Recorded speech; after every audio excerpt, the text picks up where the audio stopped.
If it's any advice that I have for people going through divorce, or if they're supporting somebody going through divorce, it was my neighbor who said, whatever you want to do. If we hate him today, we hate him today. You love him tomorrow, we love him tomorrow. I just want you to be happy. I'm Amanda Silver. And I'm Alex Howard. And this is Dirty Laundry. Welcome back to Dirty Laundry. We have Maria Saputo in studio. We're so happy to have you here. Maria is the founder of the Women's Collective, and she's going to tell us all about that, as well as her own personal journey and the beautiful blended family that she's created. So we're so excited to have you in studio.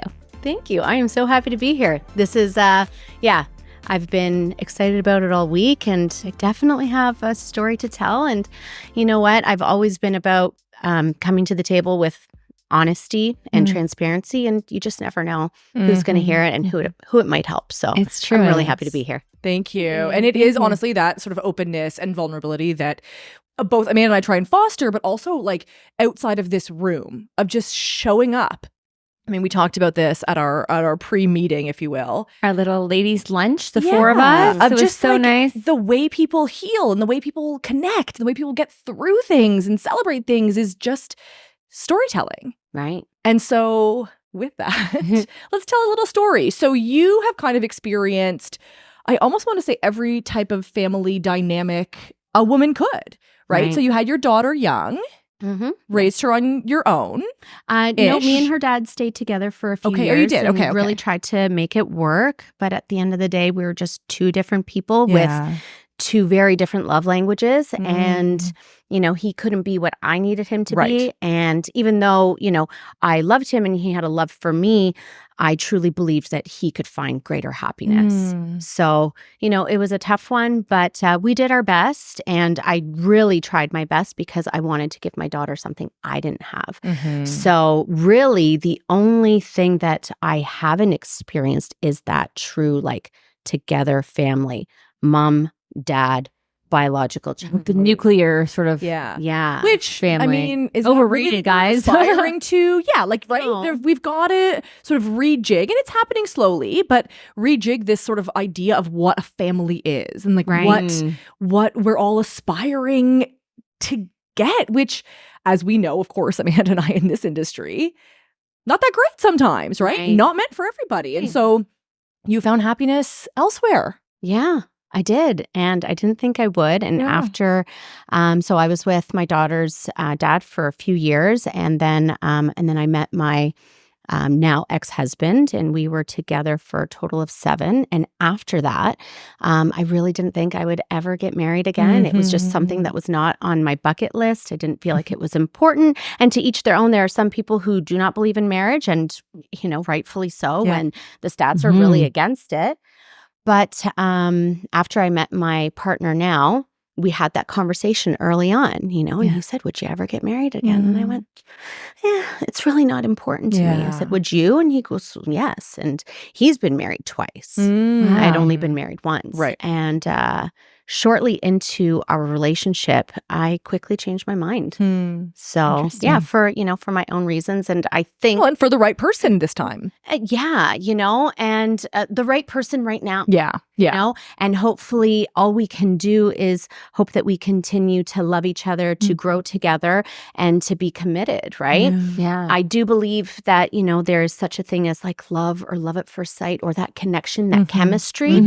So I remember, you know, when we first started talking, you know, we hit it off instantly on the phone. It was like this buzz that I could feel. And I had been talking to somebody else who was a great guy and like on paper was perfect.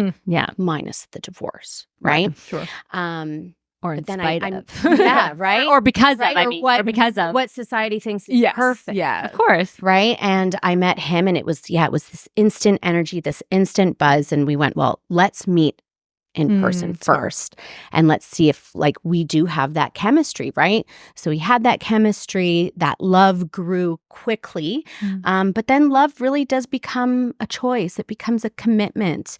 So, you know, I can only pray that we don't change in that respect. And we want to continue growing together, supporting each other, and and growing as a couple. Well, and listen, you're clearly going in with eyes wide open this time also, right? Like, been there, done that with other ways. And even just that little, sort of distinguisher of it's good right now. And you're right, love is a practice. It's something we have to like choose to do and every single morning decide, okay, I'm going to choose to stay married today. Yeah. And let's see how that goes. And it takes work, and it's not just, what unfortunately we've been conditioned to believe, circa Hollywood. It doesn't just happen to you. You have to make it work. And you have to make it work for it to stay. And you have to, you have to continue to water that plant. Otherwise, that plant starts to die. Yeah. Exactly. Which we all sort of know. So, and you say, walking into it with eyes wide open, and it definitely is that case because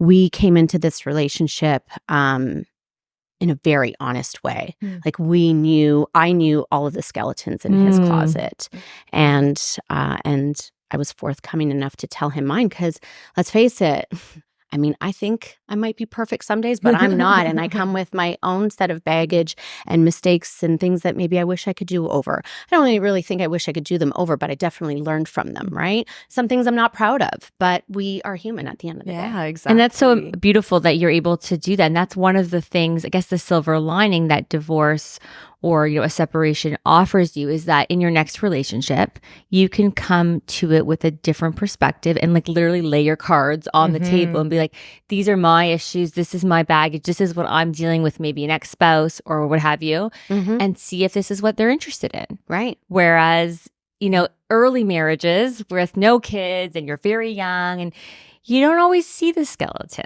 Well, and it's funny, like we show up on our first date, hair did, nails fancy, good outfit. I'm like, but that's the biggest kind of lie that we start the relationship on. Right. I think there was some meme during COVID that was like, oh my God, men are about to see what women look like for the first time because the nail salons were closed, the hair salons were closed. Like there's no hair removal. Like we are showing up at our truest, most beautiful selves. And why can't we do that all the time? Like I know that's like maybe some kind of Pollyanna-ish type of perspective, but God, imagine how much more successful your relationship could be if on that first date you were like, hi, this is actually what I look like.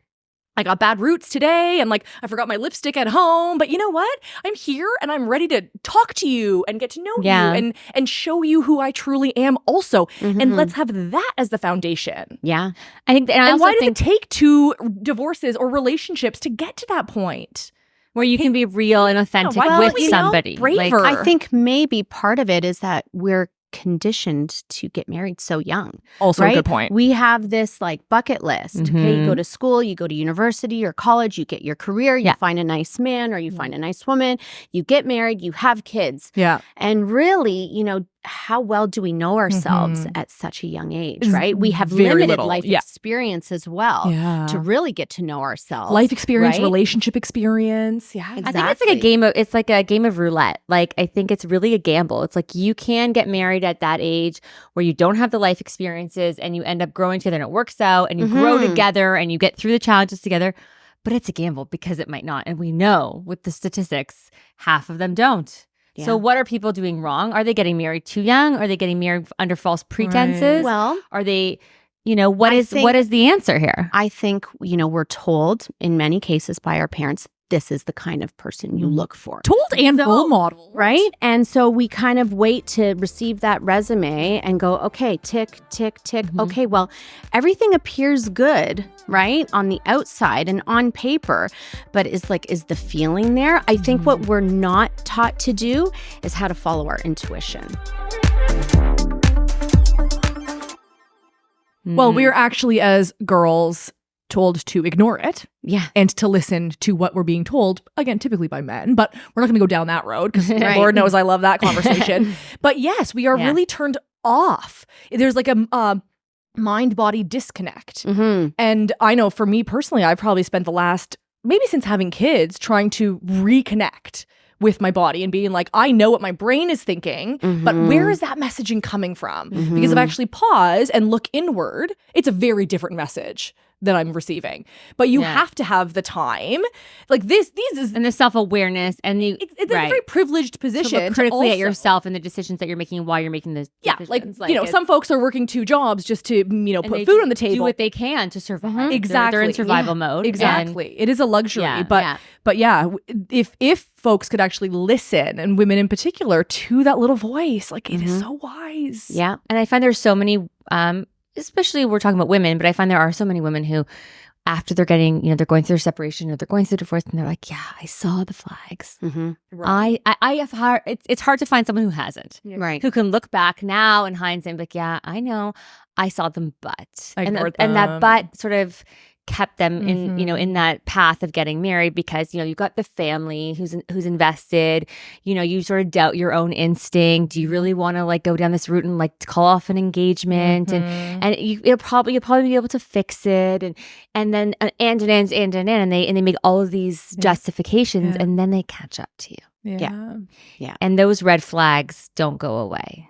No. Yeah. They So eventually always come to They grow, they fester, they come out, and Yeah, and I think It's you're also not. weighing out the stigma, right? Like what's worse, to call off your engagement or to get into a relationship, to have kids, and we're often rushing against the clock. Right. Well, at least I've got a partner. Yeah. Do I have Right. time now to end this one? Exactly. and start all over Start again. again. How many years do I have to invest in Right. the next person to get to this point? Like the clock is Right. ticking. So 100%. it's we're yeah. we're in this difficult. battle against time. yeah, I would love to say, hold off, don't get married so young. But realistically, the second you're 34, you're a geriatric mom. Like Right?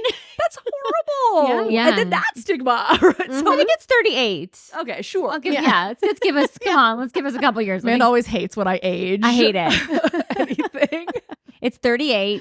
So, yeah. But I mean, if somebody would have told me, when I was 13 years old, Maria, you'd be finding your happily ever after when you're almost 40, when you're coming into your 40th year, I'd go, oh, you're crazy. And I'm going to do everything I can to prove you wrong. Right. So, but life has its way of humbling us. And so you must have faced tons of stigma through your journey, your relationship journey, your journey through motherhood. Have you noticed changes? How did you get through it?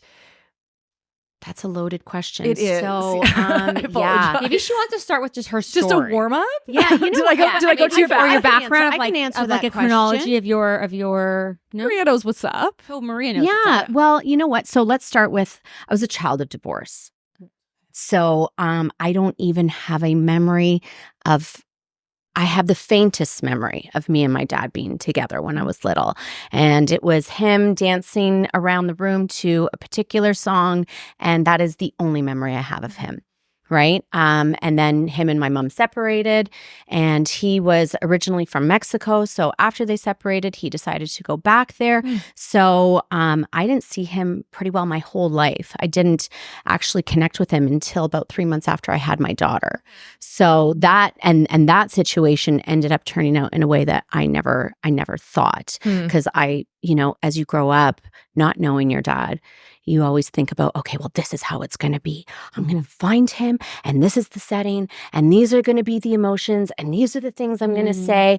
And then life happens, and it doesn't happen how you thought. So it was a phone call from my godmother and saying, I heard from this woman. Her name's Erica. She's your dad's wife. They've been looking for you.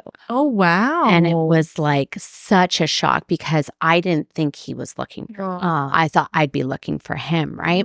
So let's start there. I was a child of divorce, So stigma right? from birth, basically. Yeah. Yeah. And my mom still actually did it on her own, even while my dad and her were together, because she came. So they were actually living in Mexico. After they got married, they moved down there. They were supposed to have me there.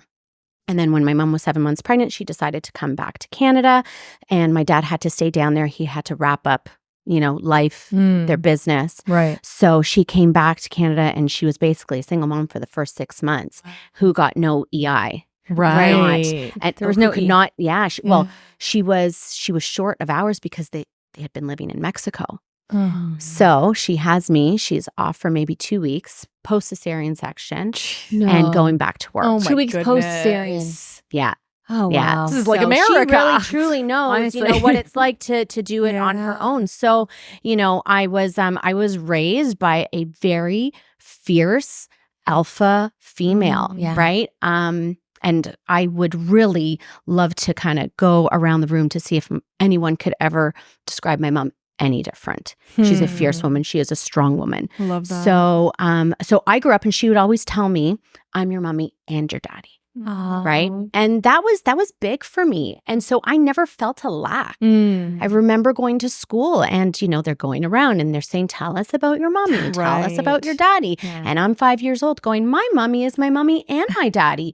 And So like, not beautiful. even batting an eye. Like, this is This normal. is my situation. Right? And things were people were less sensitive then. School was less sensitive. Oh, God, Mhm. yeah. Right? Now it's just Yeah. like families come in all different colors and shapes and sizes. But back then, that must have been really hard. Right. So, Yeah. fast forward, my mom remarries. That marriage doesn't go as planned.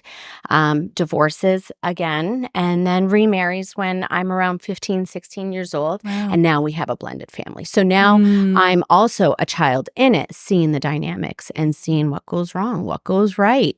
So, I think I almost had like a crash course going into this, going into my now blended family and knowing what mistakes I didn't want to make and what I do want to do and how I want to show up for all of my kids. Yeah. Right? Because you have 5 now. 5. Yeah. Yeah. Yeah. And it's funny, as a kid, I could never like set on a number. I'm like, okay, I'm going to grow up. I'm going to have 2 kids. And then it was 3. And then sometimes it was 2. And then it was like, I want twins. And that was a crazy thought. And now you then, kind of have twins. Right? We'll talk Yeah. about that. Yeah. You've So kind of got 4 and then 5. And there was never really like a number. And now here I am. So maybe this was meant to be, right? Yeah. But, young me could not fathom that my 5 kids some would be my biological kids and some wouldn't be. And I do really want to get into this idea of blended family because we know now families come in all different shapes and sizes. So I guess from like let's start with logistics if you're okay with this. Yeah. There's 5 kids. Are they under one roof at the same time? Yes. Always No. or varying degrees of coming and going? And I think with teens too, you said you have three teenage girls. That's kind of almost preparing you for that life of teens kind of coming and going. Does it feel that way? Or you feel like a bit of a revolving door? Or do you maintain, like, are there family dinners? Like, What does that look like inside? logistics? Yeah, I just think a lot of people don't get the behind the curtain Right, like look they have at what that looks like. And it can be really frightening when you don't know if you're walking into a potential blended family situation of like, what could that be? I just think people could benefit from like kind of a logistical Oh yeah, well, look. the perception is that's 5 kids. That's crazy. One of my girlfriends called me and we got a dog. We have 2 dogs. Oh, you got goodness. 2 dogs? Yeah. You have to. Like, at this point, it's like, It's not crazy enough. No, Yeah, one dog. let's add some. Let's get a puppy now too. Right? Like, let's just jump in the deep end. But like, do you have a 6-bedroom home? Like, No, where no, does so everybody that, fit? yeah, and there's Okay. and 5 kids from how many different parents too? I want to. Okay, I will get want into do it all. Do it all. I want right? it all. I want it all. So, so there's that perception of like, oh my God, that must be crazy to have 5 kids under one roof. Because I called my girlfriend the one day and I'm like, do you want to see how crazy I am? And she's like, well, sure, why not? Right. And I send her a picture of this puppy and she's like, please tell me you're kidding me. She goes, Maria, like, isn't life crazy enough? Oh my God, I have anxiety for you. And here's the thing, right? We have 5 kids. They come from 4 different households. Okay. So I'll explain that a little bit more, but we are not always all under the same roof. Right. So when me and my partner got together, it just so happened that that our kid weekend fell on the same weekend. So first thing of Rule number 1. well, alignment number 1. Whew, okay, right? Yes, makes dating a lot easier. Yeah. Right, when you're on the same weekend schedule. Oh, and I'll get to your stigma question too, because this kind of like sorry. I know. Yeah, I always have a this million is such a questions. wealth of information. So when I got so after I got divorced, I'm going to rewind a little bit and I'm going to answer all your questions in my own. You do you. Do it. So after I got divorced, which that was the worst time of my life. Yeah. You want to talk about mind, heart, gut, all conflicting. That was it for me. And I remember seeing my therapist and her going, well, Maria, like, what's your intuition telling you? What's your gut? And I'm like, I don't know. Yeah. I can't hear because it's a battle of the mind, my heart, my gut. They're all arguing. And then everybody else's opinions and stigmas that like, I can't get any peace and quiet in my body to be able to answer that. Wow. And you have to get real quiet and real silent and put everybody's, opinions and judgments aside to really come to that. So, if it's any advice that I have for people going through divorce, or if they're supporting somebody going through divorce, and it was my neighbor who said, girl, whatever you want to do. If we hate him today, we hate him today. You love him tomorrow, we love him tomorrow. Wow. I just want you to be happy. That's beautiful. Right? And that hit for me. And I think if there was more of that and less worrying about that judgment, I would have come to my decision a lot quicker, because it was probably 9 months of back and forth trying to decide, am I going to divorce? Am I going to stay? So very, very hard. But anyways, one of my things that I worried about was, well, now I have 2 kids from 2 different dads. Right. So let's talk about that stigma and how that looks. Yeah. And, we're as a society kind of conditioned to like shame someone like that. Right. Definitely. But it's like, I didn't choose that to a large degree, right? I got pregnant with my daughter. I call her my surprise baby, and she was the best surprise of my life, right?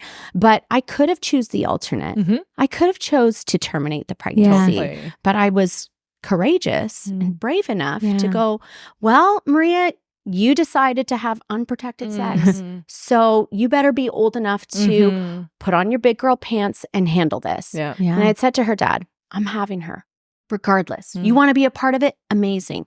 You don't want to be a part of it? I can respect that too. Yeah. So who's recognizing that? Right. Brave. Yeah.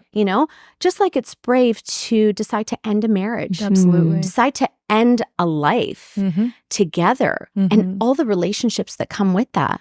Yeah. The in-laws, the cousins, the siblings, the nieces, the nephew. Yeah. It's heartbreaking. Yeah. It's not just one person. It's an entire group of people. Right. That you have relationships with. Yeah. Right. And I loved my ex's family, So it was really hard. And so I remember thinking to myself, like, this going to be an issue? Maybe I should just stay because there's going to be this judgment. And I wasn't wrong. I get into dating, and the first few that I dated, they actually flat out said, I've got an issue around the 2 dads. Wow. I can't. So I could appreciate the honesty there. And, how did I know that it was going to lead me to a truly beautiful, different, but beautiful place? Yeah. So, and also, can we talk about how brave it is to like be back in the dating world? Oh gosh. Like, yep. For that. Yeah. To have that headspace of like, you have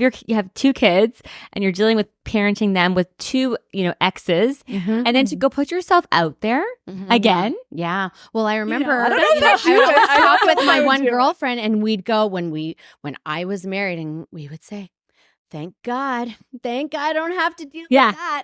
Oh, I'm so have to get into dating. To deal with dating. Yeah. I'm just gonna live in suburbia, live my perfect life with my pool outside and my dog and my son and my daughter in this perfect, atomic family, or whatever it is that you call nuclear family. Yeah. Whatever. Atomic is it's like ready to you know what? Atomic is perfect. Yeah. It's ready to explode at any given time. It's not a nuclear family anymore, guys. It is an atomic family. Yes. So well, let's try to stuff this idea was the best Freudian perfection, slip I've ever heard. It's really not. It's ready to burst. Yeah. There you go. Yeah.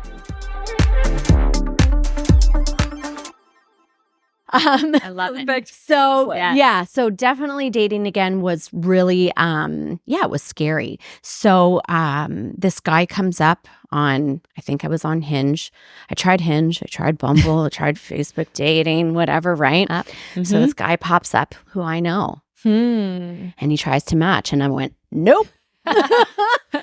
I I know all about you. No thanks. Yeah. So I'm like, tempting. You're good looking, but no. So I decline. Fast forward a few months later, there he is again. You're gorgeous. I love your dog. And I was like, oh, shouldn't I? So I sat on it for a few days, and which is like really annoying because you have to swipe in order to get to the next one, right? Yes, you do. So I'm you can't sitting even there. look at You any can't other even options. you can't even And I'm add it to stuck your on cart it. and think about it. Save for later. Right. Hinge, if you're You're a listening, favorite. put a favorite. Save for later. Add it to the cart. We'll think about it. Yeah. Just And I saying. think that's like Right? savage the way we date now, right? Discard or keep. Yeah, Keep or right? get rid of. Quick. Yeah. So you can move on Yeah. to the next. So transactional. Yeah. Very transactional. Yeah. But I sat on Says it the for person a who's few not days. dating. And You get it. Eventually it was like, nope. Don't want to deal with that. Then comes up again. And I'm like, this fucker, right? Clearly I'm his type. Because it's three you know, times. Hinge has matched you Yeah. 3 times. Right? Gotta be something. So now this is Or- Facebook dating. oh, Facebook dating. Yeah. Are they like? So Oh yes. I it's okay. finally I sit on it a little bit and I go, okay, let's see. I know all about you. I know all the skeletons in your closet. So if you're a man who's working, if you're just a human being that is working on yourself, Right. let's see how you handle this. Accept. Hmm. And I go, you're really persistent, eh? First thing, no hi, no nice to meet you. And he's like, pardon? I'm like, do you realize this is your third time trying to match with me? And he goes, actually, no. And I'm like, it is. And I said, and I just basically gave him a left hook. I'm like, I know all about you. I know all your BS. So if you even think about bringing that up in here, like, I don't have time for it. I'm obsessed with this. Yeah. Imagine if we dated like this in our 20s. But this is, You can't. but You this don't is have what the. we talk about. You don't have the being awareness. that- approaching it with this brutal Honesty. Yes. this rawness, right? Like, I love let's this. see what you do with that. Yes. Yeah. Yes. Right? So it takes him a few minutes and I'm sitting there going like, cool, right? Like what's going to happen? And he came back at it with such honesty and transparency and self-awareness. I went, huh, he must be doing the work because I just came at you like a real bitch. Yeah. Right. And so we continued on and, I basically told him like how I knew him. And it was, that's a funny story in itself because he was married to somebody that I knew. And our lives seemed very parallel for a very long time. Got married within the same time frame, had our boys around the same time. Very, very bizarre. Yeah. But, here we are. Mm-hmm. So my partner now, he was married twice.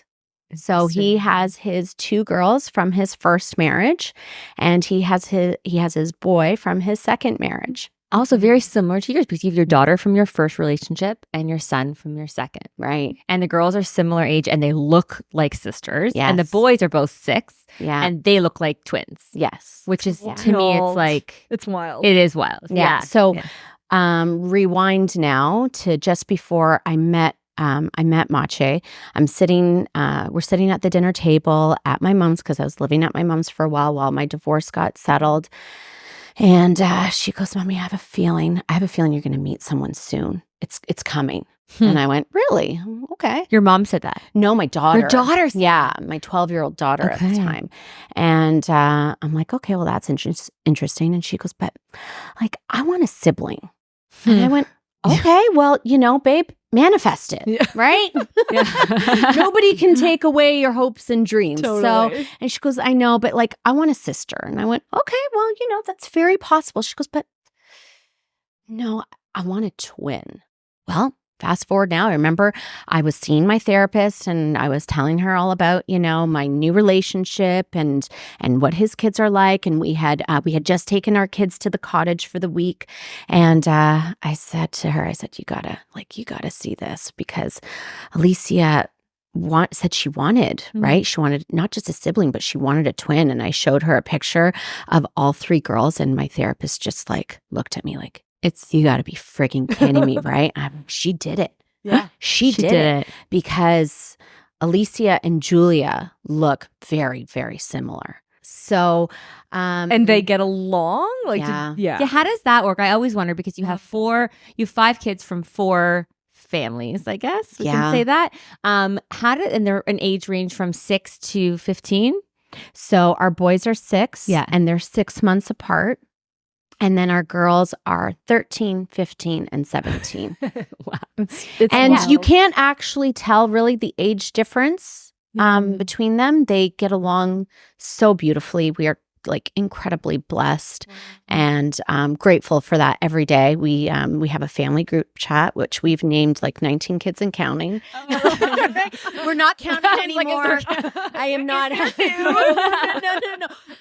We're not even getting any more dogs, okay? It's an exclusive. They're getting onto cats now. Yeah. So we talk pretty well every day on there, and then they have their own, private chats as well, and they talk every day, and they're very, very close, and it is unusual.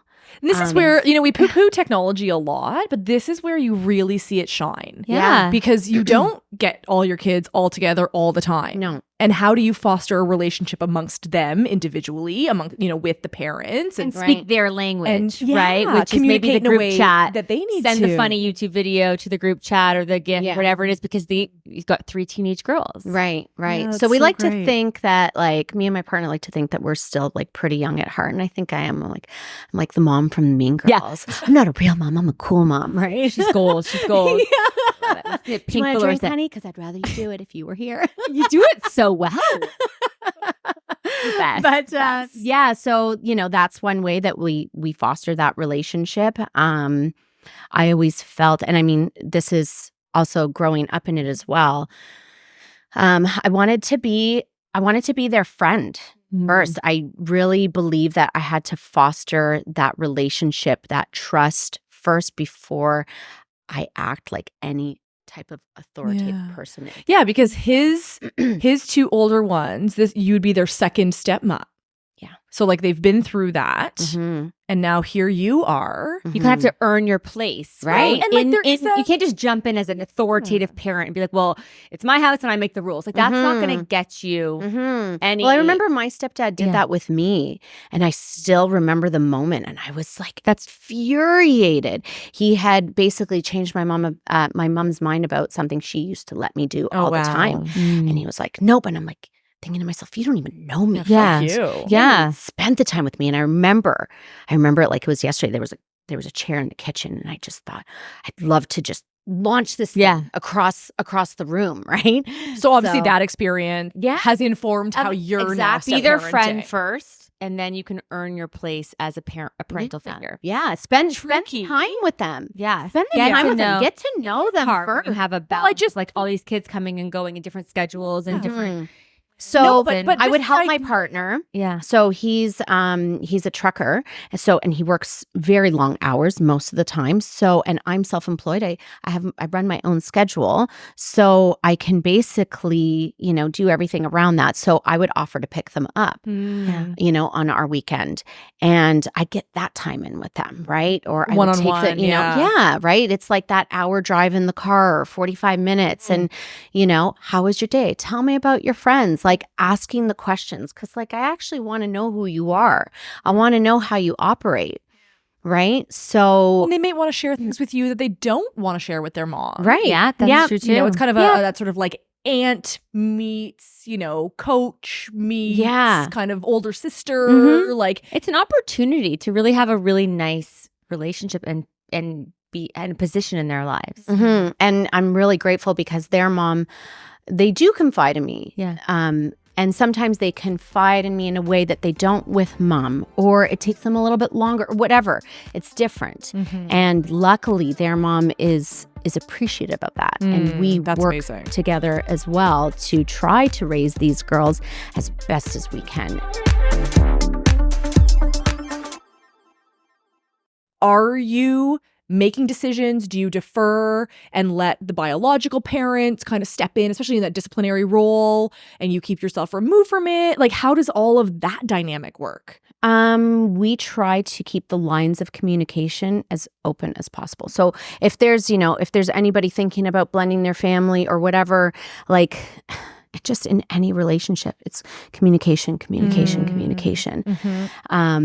So yeah, we keep the communication open. We talk about it openly. We will have a FaceTime with their mom as well. And when there have been issues, to talk about it all together and how we want to handle it, what we all believe is right, hit the pause button, Mm-hmm. let the kids go off, do their thing, have that private conversation as well, in case there is a disagreement, right? We don't want to disagree in front of the kids. Right.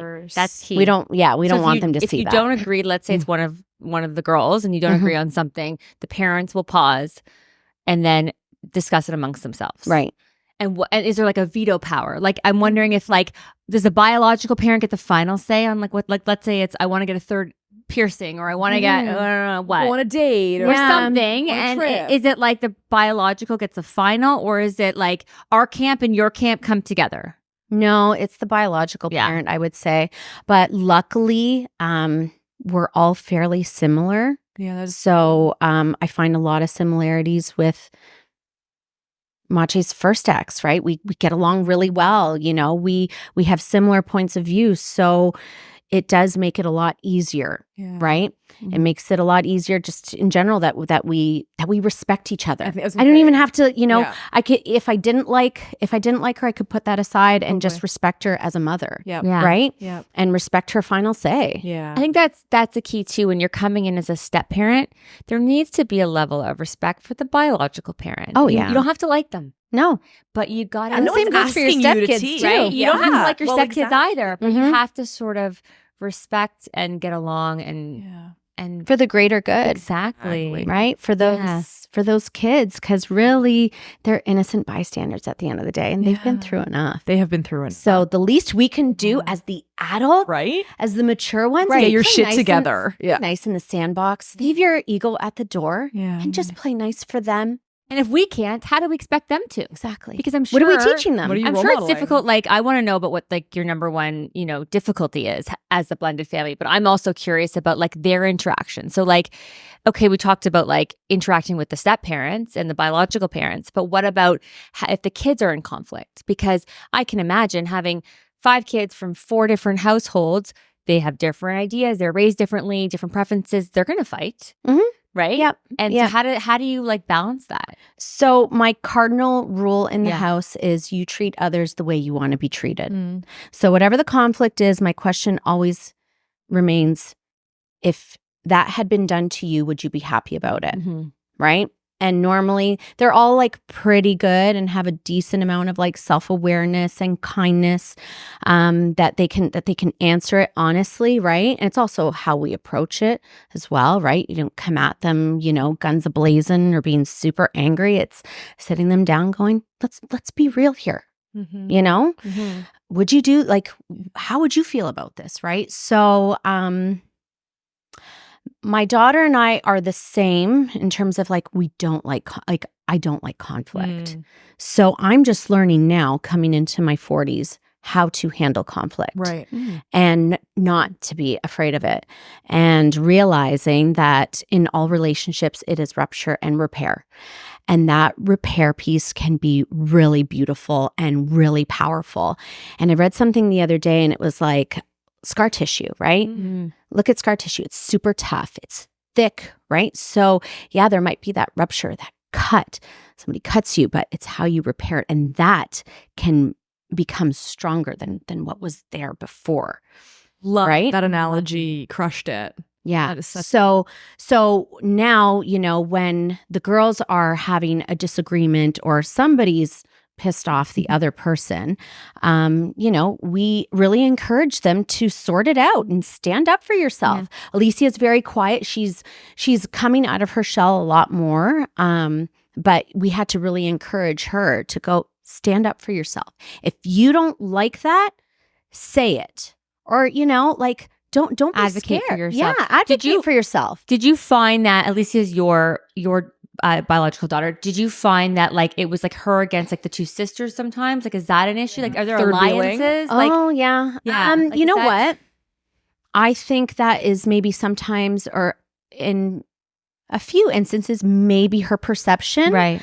But really, like they don't gang up on her. Right. That's nice. So yeah. But she also must have been tricky to go from the eldest to then the youngest of the three girls and navigating that kind of, that hierarchy. He's still finding People's her identity. personalities go along with where their birth order. So when you have a blended family, the birth order is totally flipped. Rejig. Yeah. Right? Like for the first 10 years, you could be the eldest and then you become the youngest or the middle or that's- that middle? really That's there should wild. be some studies on There that. should be. So, things just come to a bubble and everybody's not getting along or whatever, then that's when the parents step in and go, whoa. Yeah. What's going on here? Yeah, because you're also juggling teenage hormones and like that whole world. And then they have 2 6-year-old boys. Yeah. Or a whole, it's a totally different Yes. type of role, right? Yes. It's like, please don't kill each other today. Right. Yeah. Like it's So- totally different. Yeah, luckily with them too. So the girls they get along and they get along beautifully, and I would almost say they're each other's best friends. That's so nice. And I think they could attest to that too, because I was talking to Julia this morning and I said, what was it like when you met Alicia? And I asked Alyssa too, and they're like, well, I was nervous and this and that. And Alicia and Alyssa hit it off early on. I didn't actually know. It took Julia a little longer to open up to Alicia and to trust her. And she goes, and now look, we're best friends. So, we, I don't know. Kids are amazing. Kids are amazing, but We a can good learn so much from reminder to like kind of take a bit of a back seat and let them form their own relationship and however that looks to them, but don't force it. Yeah. or, Don't try to We never tried to force it. Even from the minute they met, we encouraged them to just take their time and figure it out. But sometimes we look at each other and go, let them sort it out. And they can fight like sisters, and then they're over it and they're loving each other even harder than they did before, right? Wow. So it's that beautiful thing about that rupture repair. Yeah. Okay, so you have created a beautiful community. Tell us about that. Because out of your divorce has come this beautiful family and also this beautiful community. Right. So the Women's Collective came from a place of gratitude, really. After I got through my divorce, I wasn't even fully out of it, but I remember sitting down, having like a moment of realization and a moment of gratitude, going, I would not have gotten this far if I didn't have my therapist, my lawyer, and my people. Yeah. Right? My girlfriends. And being able to take care of myself, that's putting the right stuff in my body. That's exercising. That's all those things, right? Some people don't have the luxury of that. I get it. But I was fortunate enough, and it was all very instrumental in my divorce and getting me out of it as somewhat of like a whole person, and my sanity somewhat intact. So also being an entrepreneur, so I'm in the insurance industry, and now I'm going to be a single mom, right? And I have to make sure that I have that, like that income wheel constantly moving, right? So, how can I do this, right? So I started thinking of the collective and basically having like your line of professionals to help you through every aspect of your divorce, right? Because it's all so important. And like our bodies go through so much stress during this. So it's really, really important to take care of yourself, to give yourself some time to fill your own bucket. So, putting the right things in your body, exercising was huge for me. So I really wanted to like promote that and almost like this like circle of, ongoing like referrals, but like also community, because there are some people who are literally the first in their family to ever get divorced, or the first among their friends to get divorced. And it is a very, very lonely place to be. Because also when you're going through divorce, you actually can emit this like virus when you hang out with other married women that they're going to leave their husband. Yeah, it is so, contagious. you know, quite contagious. Ask Young Living if they have an oil for that. I need to plan a blocker or something. There's this deep immune that I use, but I need something else because I'm hanging out with this woman who's going through a divorce. I don't want to catch that. The D word. Don't even say it out loud. Right? Love that. So I kind of thought of this one day, and I reached out to an old colleague of mine who had actually turned into a client as well, really big insurance client of mine, and somebody who I've always respected. And I went, hey, I said, I need a mortgage broker from like your team, but it needs to be a female and she needs to be separated or divorced. And he was like, okay, well, I feel a little bit like discriminated. Yeah. I'm like, welcome to the team, buddy. This isn't about discrimination. Trust me. I'm onto something. Okay. And he's like, absolutely. He goes, actually, my brother's dating this girl. She's separated. She's got 2 kids. Do you want me to put you in contact with her? I said, absolutely. So he connected us via email. Then we set up a time to chat, and I said, hey, this is my idea. This is what I'm thinking about doing. You in? And she goes, yeah, I'm in. I went, okay, perfect. I need to find a real estate agent next. And she goes, well, I know this girl. Well, I don't know her, but like I follow her on social media and we've chatted a few times and I really like her content. She's separated too. Get in touch with her. Christina. Yeah. So I had added Christina on Instagram, and then before I even had a chance to reach out to her, she had messaged me and was like, oh, hey, thanks for the follow, yada, yada, yada. And I went, well, funny, I've been meaning to reach out to you. Can we set up a call? And, like just fair, like I didn't even think about it. Like there's no script, there's no nothing. I need to talk to you. Let's just get it done. And I just kind of plowed through it.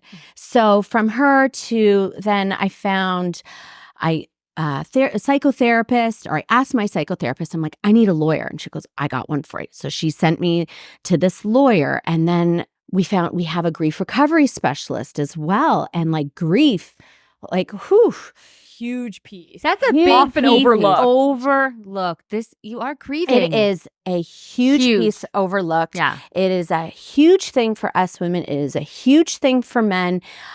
I think men even struggle harder with it, and that can lead into its own problems. But anyways, that's another discussion for another day. Mm-hmm. And so I kind of gathered up all these professionals, and you in? Yeah. You in? Yeah. Okay, let's all meet. So we met and we managed to figure out a time that worked in all of our schedules. Shocking. And we're all from, different points of the GTA, and met up and talked about this vision and what we want to do. And then the next thing you know, we're doing a photo shoot. Next thing you know, we're planning our first event. So the Women's Collective is not only to support you and give you access to all professionals, and I wanted them to be divorced. So with everyone else, I wanted there to be that commonality, that understanding.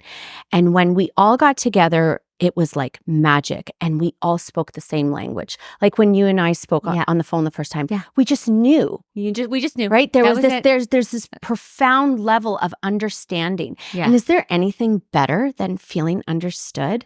They're really like, that's all it's we a club. want. I'm telling you, it's like a sisterhood. So it is a sisterhood. You speak the same language. Yeah. So we launched it on social media, and then we had our first event in June, and it was a wine night. So we had it at a restaurant downtown Hamilton. There was wine, hors d'oeuvres, and we had 2 guest speakers. We had a family law lawyer who spoke, and then we had our grief recovery specialist who spoke.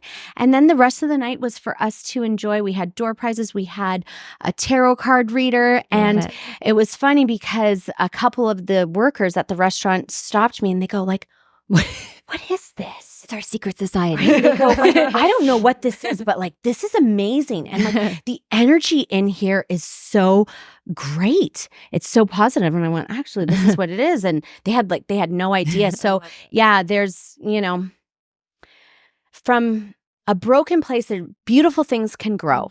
Yeah. Really. And I think that's what a lot of what the Women's Collective is. And I remember being on a hike with my best friend the final day I decided I'm going to leave. And we went for a hike in the woods, and there were all these trees that were down. And there was this like fungus growing off the trees, off these dead trees. And I went, how beautiful is that? How cool is that? So like, while we all strive for this like perfection, there's a true beauty in breaking something down and rebuilding it. It's the wabi-sabi. Yeah. It's the wabi-sabi. It's the Japanese art of like fixing broken vases or ceramics with gold. Oh my God. And you put it back and you my highlight therapist the said that breaks. to me the That's one day, beautiful. because I just said to her, I'm like, I'm just broken. And she made that analogy. And for me, that's what my family is. That's what this family is. We're just so profoundly broken. And how many divorces, right? How many broken hearts, how many disappointments, and just learning to come together and grow. How can folks find the Women's Collective? Where can they find you? So you can find us on Instagram. So the Women's Collective GTA. We've been quite silent for the last little bit because we've been rejigging. Of the puppy? Is it because of the puppy? Be honest. She's on puppy leave. She's on puppy leave. Yeah. You might have to bring the puppy next leave time. for the last 5 months. Yep. No, we're just really rejigging, what it is that women need. So when they first heard about the Women's Collective, what were they hoping it would be? How do they really need our help? So I've got some ideas. Definitely, the events is a big part of it. And it's a big part that I love and that I want to do. And we need that community. Yes. We need it. Men need it too. But so you can find us on there, and things are definitely up and coming. We are planning another event. We are aiming for May, June, so they can look forward to that. Yes, and we will share that info as well as it comes out. So thank you so much. Thank you. Thanks for having me, guys. This is great. This episode was written and created by Alex Howard and Amanda Silver. Produced, edited, and engineered by RTF Productions. Make sure to rate and review our show if you loved it, and give us a follow on Apple Podcasts, Spotify, or wherever you stream your podcast to stay up to date on all upcoming episodes. Thanks for listening, and go easy on us. We're not your ex.